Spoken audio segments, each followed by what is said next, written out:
Man, I want to be submissive. I want to be like led. I want him to like guide me. I don't want to be like the woman calling the shots.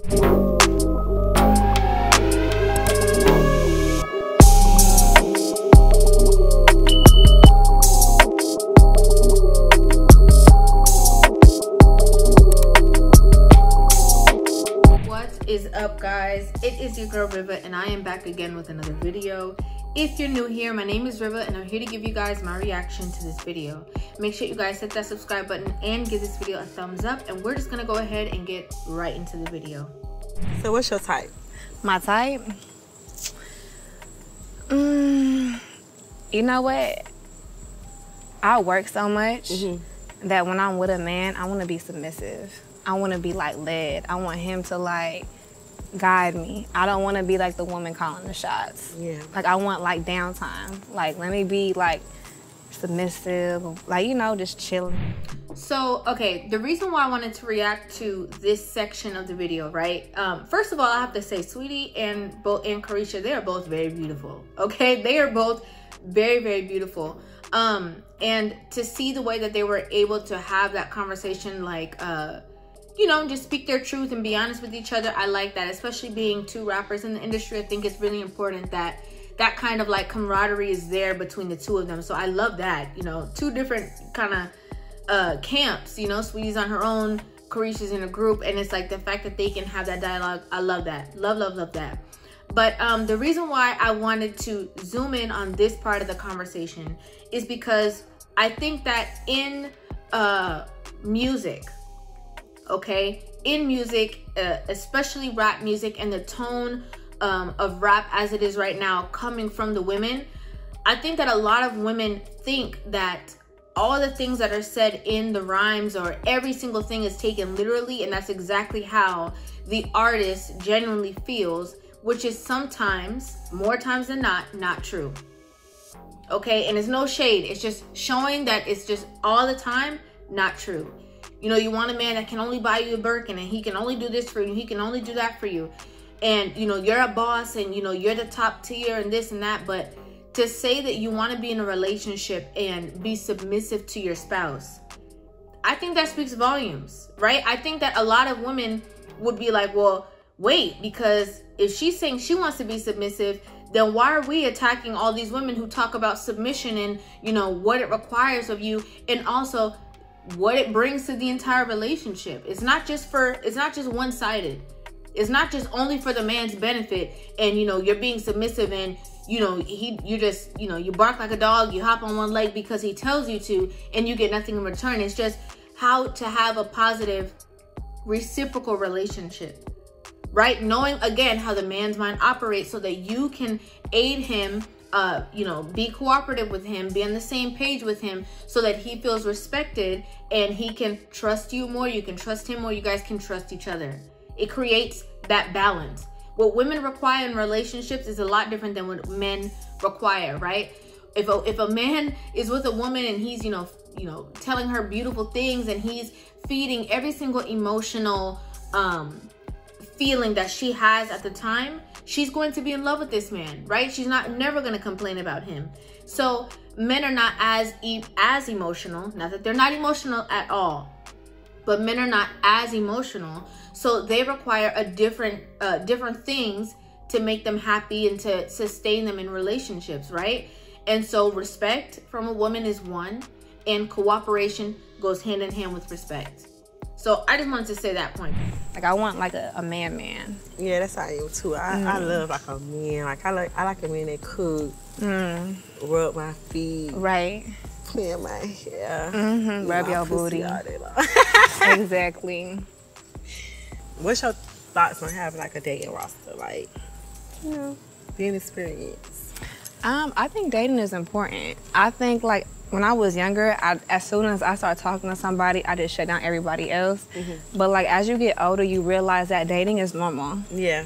Like I think women like commit too quick. They're saying, oh, you know, I want a man that. First thing she said is, I want a man, right? And then Caresha saying, yeah, you know, I want somebody that will, you know, rub my feet and do all these things for me. And again, this is a really important part of the conversation. This is the reason why I only wanted to talk about this. It's because women don't realize, again, that if you're not stressing your man out, let's just start there. If you're not, providing stress to your man, if you're not, the only thing that he can think of when he thinks about you is, how you're giving him a headache and all that. If you're providing peace to your man, he is going to provide peace for you. He's going to provide comfort for you. He's going to provide emotional support for you because he feels emotionally fulfilled. He feels happy. He feels calm. So he's going to provide that for you as well. So it's going to be, again, a happy place for both of you within the relationship, because you get to see the beautiful side of it, not just the toxic side of drama, arguing, fighting, throwing things. Like, you get to actually have a little bit more romance.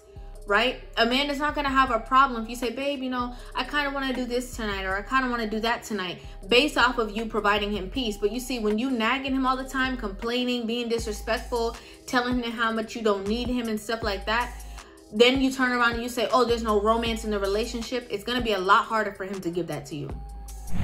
Meanwhile, he got a whole roster, and I just, I'm all for, women just, living their best life with whoever they want to live it with. And since I've been single, I do like dating. Yeah, I feel like it's important to date. I feel like it's important to be experienced, because... Exactly. If not, it's like you don't know nothing. And I feel like with every person that you encounter and you, come in contact with, you learn something new. Yes, you do. And you realize how different, men are. Listen.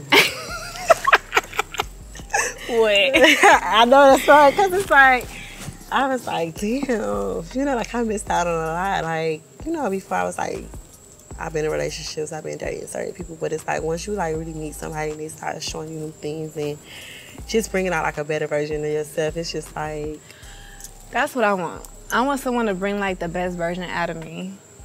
And it's some men out here that can really, really do that. Where they at?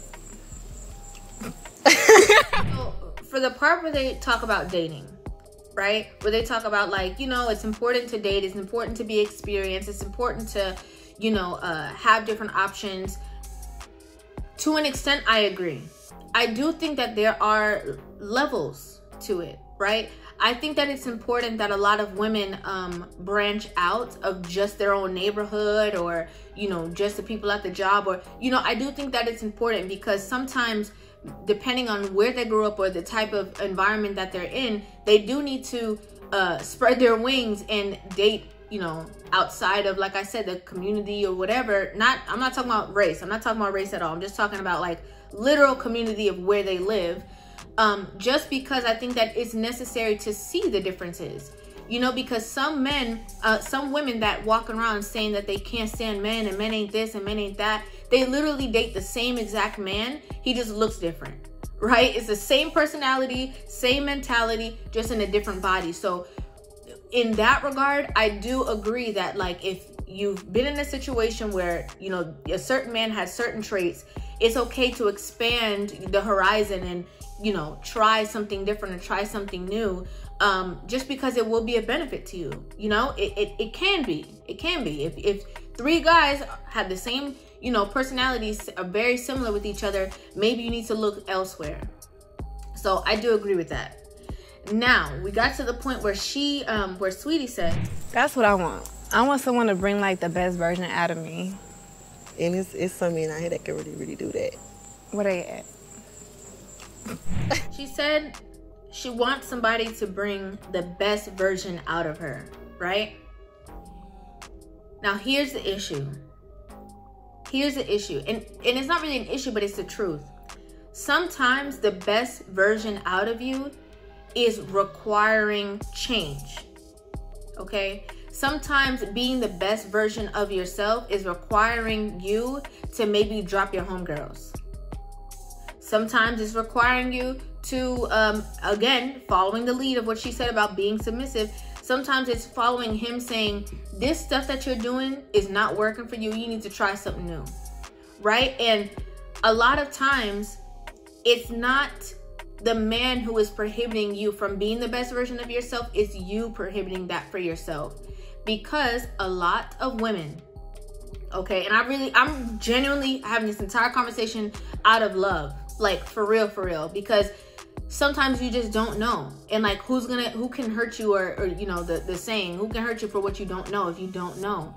But having the conversation, sometimes, you know, it's you having to do the work, and sometimes you get to the point of having to do the work, and that's when you don't like the relationship anymore. That's when you don't want to be with him no more. That's when you kind of want to run for the hills, because no, you trying to change me too much. And it's like, but sometimes that change is required to be the best version of yourself.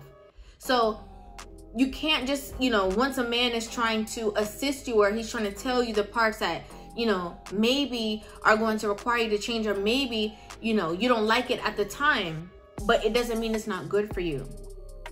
That's what we call growing pains. A lot of people go through growing pains and they don't grow through it. They, as soon as they, you know, start getting the growing pains, and as soon as they start to feel a little pain, they revert and they go back. And not only do they go back to the old ways, but like times 1,000,000, 100%, all the way back. They fall all the way back, because I don't like how that felt. I don't like the things that were revealed to me in my growth. I don't like the fact that, you know, I have to become this new version, and my homegirls are starting to say that I'm moving funny and this and this and that, even though it's going to be better for you in the end, right? So I just think that's clear. You know, somebody can't make you be the best version of yourself. Somebody can't yank that out of you. The only way that you can compatibly be able to be the best version of yourself within the relationship is if you are willing and able. Okay? You have to be willing. You have to be willing and accepting of the change, and cooperative. That's the only way. It's all about perspective, and it's all about what you're willing to do. Let's be clear, guys. I love love. Okay, I love love, but I'm also not naive to what it takes to get to a certain level of understanding, communication, and respect from both parties to create a happy, invested, long-term relationship. Okay, and if you want to change and evolve, let me tell you something. Relationships, when you are in a relationship with somebody who's committed to you, you're committed to them, and I mean, I can go on a whole tangent on what I mean by committed to, but when you are invested in somebody else and they're invested in you, it is like somebody holding up a mirror to you. You're going to find out the deepest, darkest things about yourself, right? Because that person is just standing there, standing still as you're living your life, and they're observing you. So once they observe, they're able to pull out childhood trauma, past trauma, hurt, pain, unhealed parts of yourself that you thought that you healed and worked on. You're going to see that, because there's nobody closer to you than your partner. So that's why I'm over here advocating, right? Because to be the best version of ourselves, it does require a certain balance. That balance is necessary. So we have to be able to work together. And ladies, we have to stop getting in our feelings when people are saying things that we don't want to hear, because it doesn't mean it's not true. And it doesn't mean that it's not here to assist you in being that version of yourself. But I love this conversation, right? Obviously, you know how I am in my mindset, so I can't say I agree with everything that was said, but I did love the dialogue that they had and how free the conversation was between the two of them. I think that was really special. But let me know what you guys think about this in the comment section down below. I'd love to hear you guys' opinions on this video. Make sure you guys hit that subscribe button and give this video a thumbs up, and I will see you guys in the next video. Love you.